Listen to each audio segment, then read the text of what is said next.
I'm from Sydney, I'm from New South Wales, but Victoria is also the most densely populated state overall in Australia. Most of its population lives in the beautiful city of Melbourne, which is the largest city and the capital.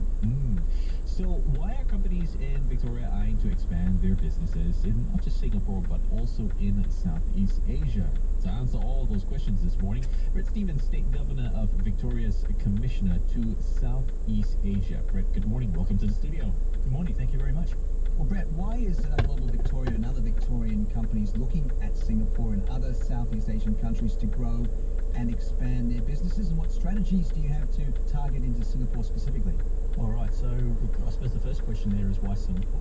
Actually, really the first question there is why are we expanding? So for those of you who haven't been to Melbourne, Victoria, it's worth noting that we're pretty small. We're only a population of 5 million people. So as an audience and as a market, we're not overly large. Australia's total population is only 25 million as well.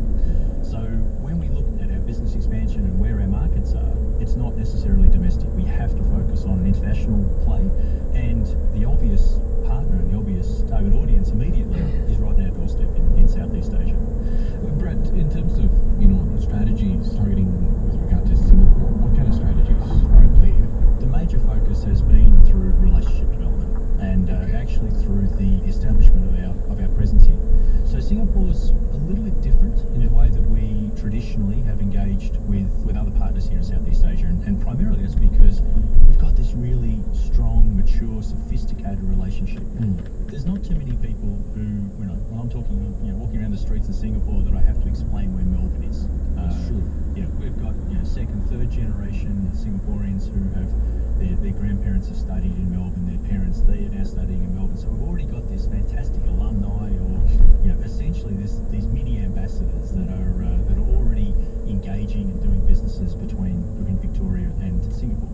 And that is one of the reasons that we actually have our office here as well. So we've set up our office. We're primarily focusing on our trade development, on our investment attraction, but also at a broader level, just that engagement across all sectors of the community.